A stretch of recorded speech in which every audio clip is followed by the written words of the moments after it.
Good morning, everyone. It's been colder this week, so I hope y'all have been able to still go outside and get some fresh air. But at least it hasn't been raining, so that's been nice.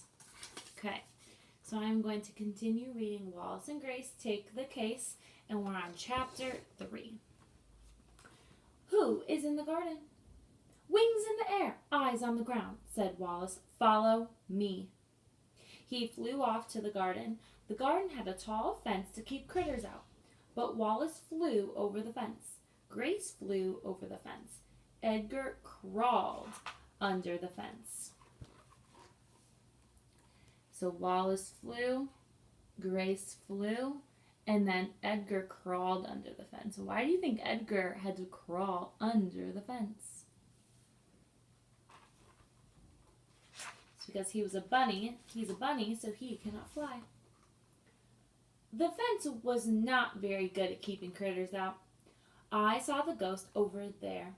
Edgar pointed to a big bush with pink flowers. Wallace looked closely at the bush. Do you see what I see? He asked Grace.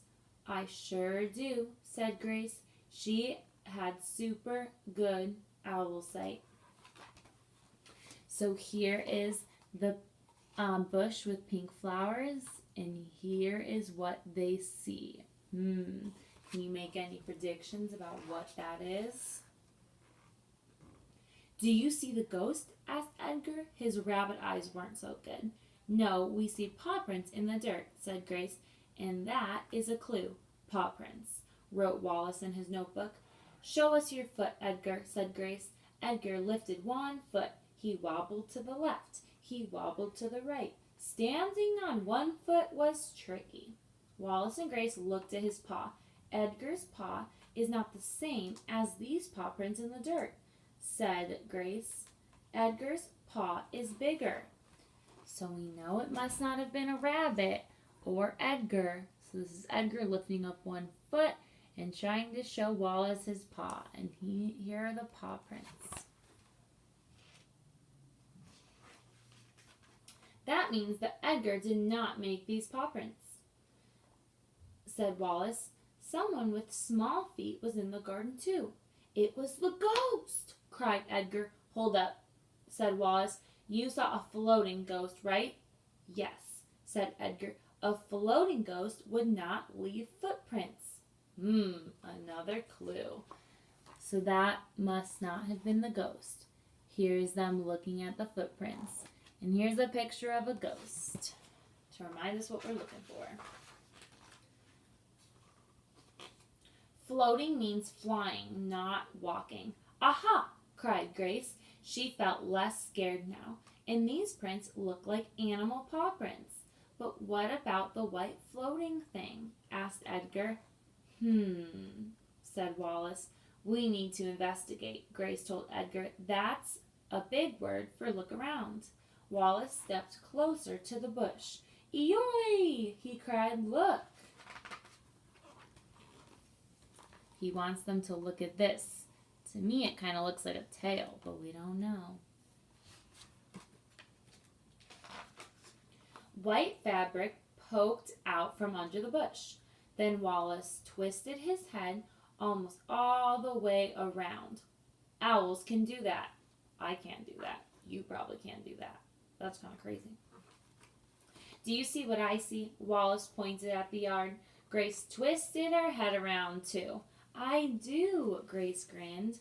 Edgar tried to twist his head around. Ow! Rabbits' heads don't do that. No fair, cried Edgar. He stamped his foot. I do not see what you see. Look at the bed sheets on the line, said Wallace. Oh, here are the bed sheets on the line. Maybe that was the ghost. Do you see the empty clothespins? Asked Grace. Yes, said Edgar. He scratched his head. What does that mean? The empty clothespins mean that one sheet is missing, said Grace. There were 3 sheets when we were playing hide and seek. Now there are only 2 sheets. The missing sheet floated under this bush, said Wallace. Edgar, you saw a white bed sheet floating, not a ghost, cried Grace. Case closed. Shake, shake, flap, flap. Grace did a celebration dance. They had solved the case. Excuse me, Edgar held up his paw to stop the celebration. Bed sheets do not make spooky noises. And I heard spooky noises. The rabbit is right, said Wallace.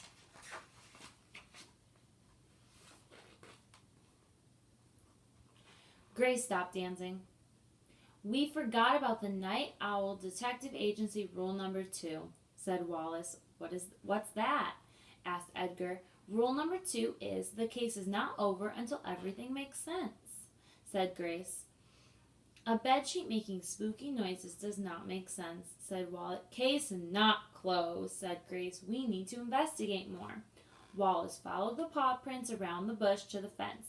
Look at this, he said. The dirt by the fence was all dug up. A bedsheet would float over the fence, said Grace.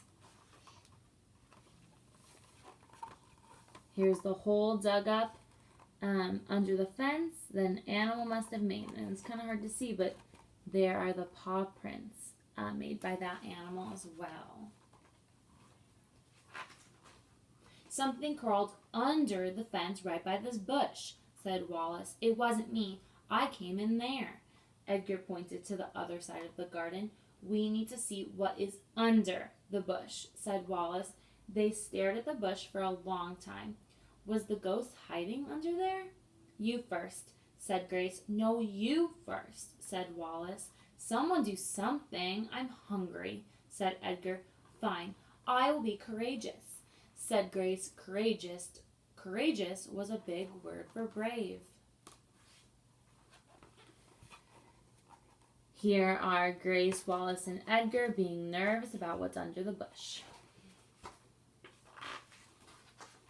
Are you sure? Asked Wallace. Grace was not sure, but she stepped toward the bush anyway. Thump, thump. Grace's heart beat loudly. She took another step, then another. She bent down near the leaves. What would she find? And then they heard it. The spooky noise. Mew, mew, mew. Grace tumbled back in fear. I know what animal sound I think that is. Think about what you think it is. This is Grace stumbling back in fear. Oh no, the ghost, cried Edgar. He began to hop away. Hold up, said Wallace. That doesn't sound like a spooky ghost. Grace listened again. Mew, mew, mew. Then she looked down at the tiny paw prints. The prints matched the noise. I know who is in the garden, said Grace. Do you? Do you know who's in the garden? Here's a picture of them figuring it out. Grace figured it out, and now she's excited. But we won't find out until chapter 4. Okay, I will see you next time. Bye!